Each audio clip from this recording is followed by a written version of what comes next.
Meghan must answer for her behaviour. She has sent emails and made calls. Relentlessly, she misrepresented me, Catherine, and William to Harry, and in doing so, she drove a wedge through this family. That is the plain truth, and she knows it. Walls of Buckingham Palace as autumn settled in during 2025. Something heavier than cold air filled the corridors, years of tension hanging unspoken, waiting for the right moment to break free. This wasn't sudden drama, but pressure built slowly, quietly, and deliberately. Princess Anne, long regarded as the monarchy's most unshakable force, finally broke her silence. Known for discipline, grit, and razor-sharp judgment, she stepped into the spotlight during a rare BBC documentary appearance that spread like wildfire online. With her trademark bluntness, she addressed visible cracks inside the royal family. No padding, no polite detours. Palace sources say this moment had been brewing since Meghan Markle's earliest days in royal life. At 75, Anne had observed everything from the sidelines, listening, noting patterns, and holding her tongue. Decades of service sharpened her instincts. And when she spoke, it wasn't driven by resentment, but by a belief that staying silent was no longer an option. The viral clip showed Anne seated calmly, delivering a no-nonsense assessment of family dynamics and the pressures facing modern royalty. Insiders claim her words reflected years of bottled frustration, particularly around how Meghan's choices strained bonds behind closed doors. Royal analysts, including those cited by the Daily Express, say Anne's concerns were anything but new. According to reports, Anne had doubts from her very first meeting with Meghan in 2018. She allegedly looked past the polished presentation and quietly predicted royal life would be short-lived. This wasn't guesswork. It came from Anne's deep understanding of what the institution demands: consistency over spotlight, duty over personal ambition. As the video circulated, debate erupted across the globe. Viewers dissected every phrase, interpreting Anne's remarks as a subtle yet pointed critique of Meghan's role in widening family rifts. Often labelled the hardest-working royal, Anne reportedly completed more than 200 official engagements in 2025 alone, a record that reinforced her credibility. Her comments landed during a critical moment for the monarchy. Public confidence was under scrutiny, with YouGov polls showing mixed feelings toward non-working royals. Anne's intervention wasn't about personal grudges, it was about safeguarding the crown's credibility, which she believed had been weakened by miscommunication and distorted narratives. Palace whispers suggest what finally pushed Anne forward were relentless behind-the-scenes efforts by Meghan to shape internal and external narratives. These communications allegedly cast certain family members in an unflattering light. While Harry detailed family conflict in Spare in 2023,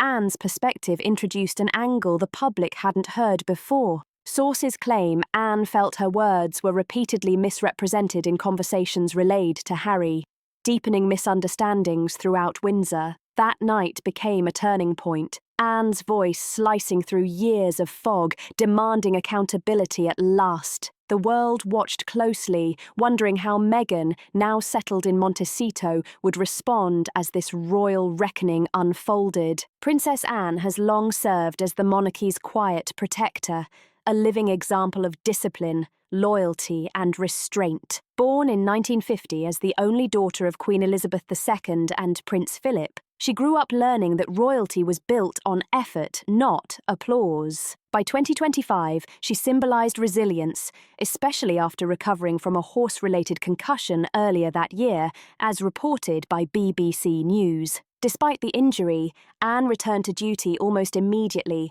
embodying the keep calm and carry on mindset that defined her mother. Her insights into family matters come from a rare position. As King Charles III's sister, she has advised on everything from charity leadership to crisis management. Royal commentator Neil Sean noted that her blunt style strongly echoes Prince Philip's direct approach. When Meghan joined the family in 2018, Anne reportedly offered firm guidance. Royal life, she emphasised, was a job, one that required punctuality, preparation, and deep involvement in charitable causes. According to Neil Sean's sources, Meghan sought Anne's advice, but left the meeting surprised by the level of frankness. That moment highlighted two very different interpretations of royal duty. Anne, who has supported over 300 organisations including Save the Children and the British Red Cross, views service as non-negotiable. Reports suggest Meghan favoured a more selective approach, focusing on high-profile initiatives such as women's empowerment through the Archewell Foundation. Palace insiders quoted by the Mirror believe Anne's recent remarks subtly pointed to this contrast as a source of family tension. The situation intensified after the Sussexes stepped back from senior roles in 2020. In a 2024 CBC interview, Anne spoke broadly about the monarchy's role, stating, "The monarchy provides a degree of long-term stability that is actually quite hard to come by any other way," a line many interpreted as indirect criticism of their departure. Her 2025 documentary appearance expanded on that view. Anne allegedly referenced specific behaviours she believed created division, including persistent communications that altered family perceptions. As the clip gained momentum, it reinforced Anne's reputation as the royal willing to say what others avoided. Online reaction was swift and loud.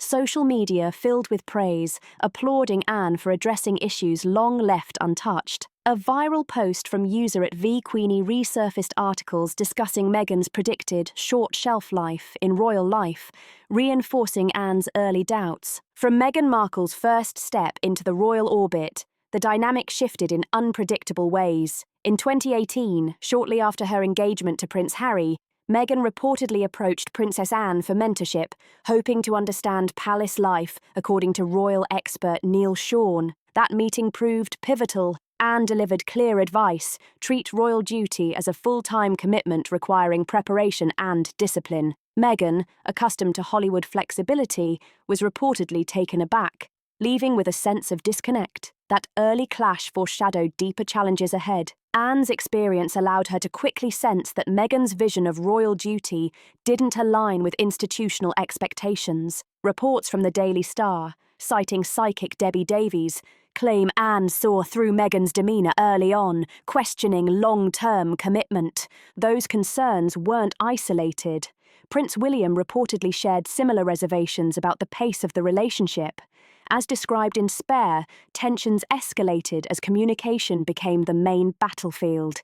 Insiders allege Meghan's emails and calls often reframed situations in ways that cast others unfavourably. In several instances leading up to major family events, exchanges reportedly became strained. Anne, in particular, felt her straightforward guidance was twisted when retold to Harry, widening emotional gaps. A 2021 Seven News video speculated about Anne's role in wider accusations, though palace statements firmly denied those claims. The 2018 staff complaints, later reported by The Times in 2021, added further strain. Allegations described intense emails and demanding expectations, a sharp contrast to Anne's calm, efficient leadership style. Although Meghan denied wrongdoing and findings remained private, the situation influenced internal perceptions. Anne's recent comments, interpreted by GB News, were seen as opposing Meghan's positions on issues such as education and tradition. These philosophical differences deepened over time, turning early cracks into lasting fractures. Her documentary remarks resonated strongly with those who view Anne as the monarchy's voice of reason, urging accountability for actions that weakened unity. As the story unfolds, it becomes clear how these misunderstandings laid the groundwork for long-term family strain. At the heart of Princess Anne's revelations is a tangled web of communication that insiders say fueled division. Meghan's frequent emails and calls, often intended to clarify or defend her position, reportedly produced the opposite effect. In Spare, Harry recounts emotionally charged exchanges where messages were relayed in ways that heightened tension. Sources speaking anonymously to outlets like The Express claim Meghan portrayed Anne's advice as unsupportive, shaping Harry's perception of his aunt as rigid. This pattern extended to William and Catherine as well. Royal biographies, including Robert Lacey's Battle of Brothers, describe how repeated emphasis on perceived slights, including the bridesmaid dress dispute, intensified distrust. Meghan's Oprah claim that Kate made her cry contradicted earlier reports and further deepened divides. Anne, observing from a distance, allegedly saw this as a wedge driving Harry further from his brother and the family core. The bullying inquiry added another layer, with Jason Nauf raising concerns in 2018 about staff treatment.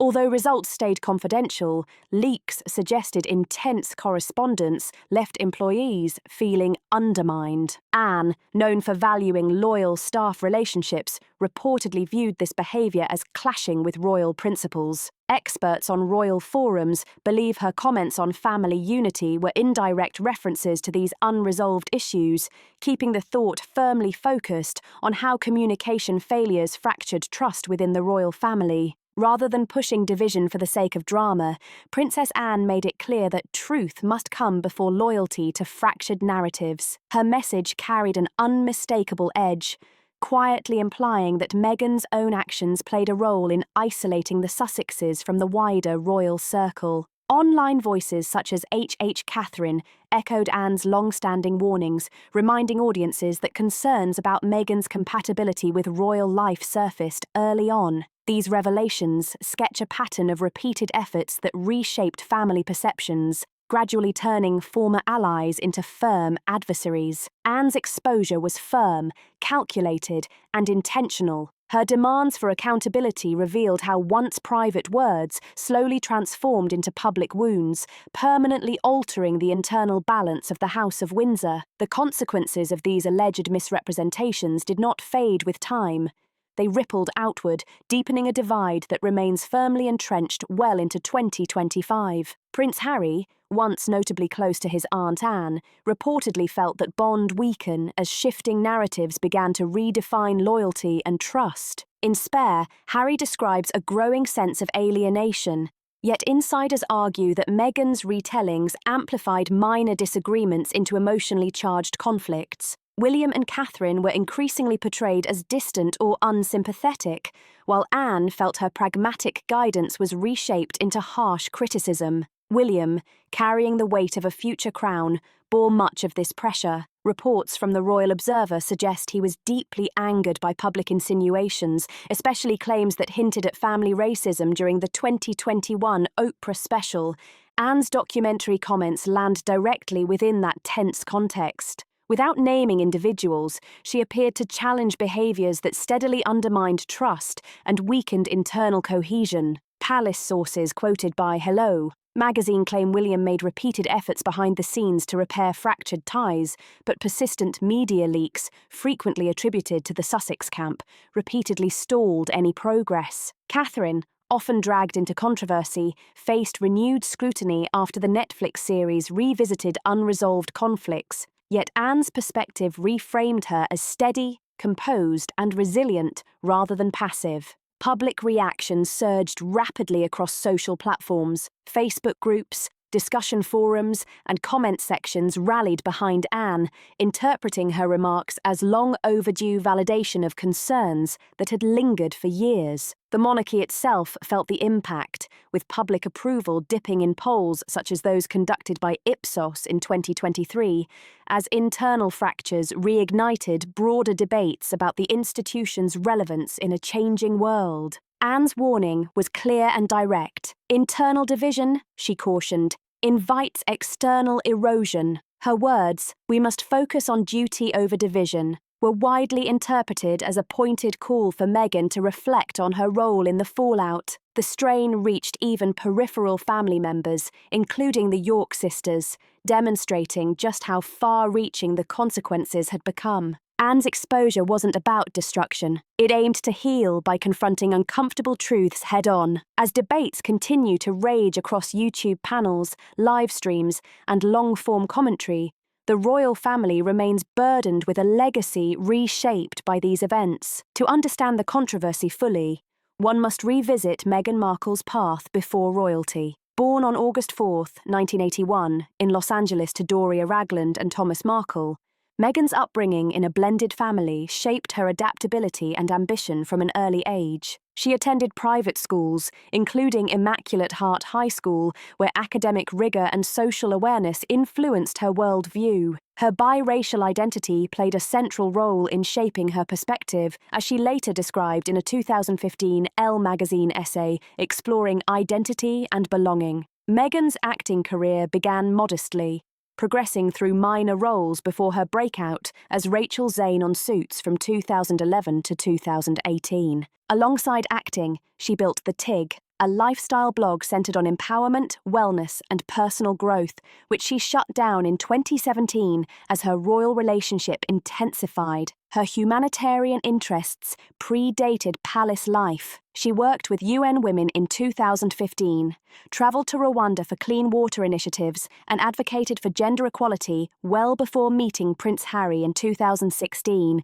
through a mutual friend, a meeting that would alter her life trajectory entirely. Their whirlwind courtship led to a 2017 engagement, with Meghan initially embracing royal protocols and public duties. However, biographers such as Omid Scobie later described cultural friction, pointing to Meghan's independence clashing with palace tradition and hierarchy. After marriage, her patronages included the National Theatre and Smart Works, focusing on arts and women's employment, though some observers noted her selective engagement contrasted sharply with Anne's wide-ranging commitment to hundreds of causes. The move to Montecito in 2020 opened a new chapter. Meghan pursued Netflix projects, podcast ventures, and the Archewell Foundation, emphasizing mental health advocacy and community development. This background reveals a woman driven by ambition and advocacy, yet one whose path collided repeatedly with the rigid expectations of royal tradition. Anne's exposure invites reflection on how these roots influenced family dynamics and widened divisions. Meghan's charitable work has been both celebrated and questioned. Before joining the family, she supported World Vision Canada, travelled to India in 2016 to raise awareness about menstrual health, and championed the Grenfell Community Cookbook in 2018 to support fire survivors. Initiatives like the Hub Community Kitchen highlighted meaningful engagement, yet controversies followed. The 2020 launch of Archewell faced delays, and critics on platforms such as Instagram questioned its impact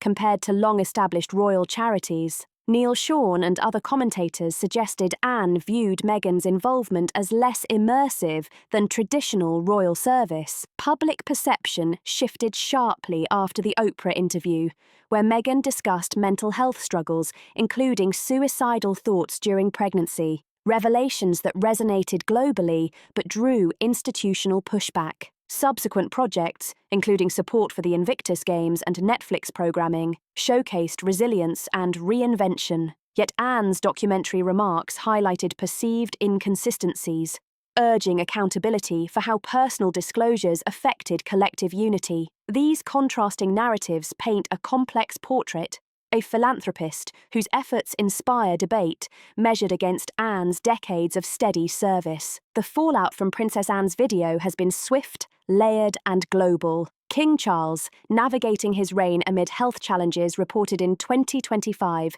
including ongoing cancer treatment covered by BBC News, is said to support Anne's call for unity.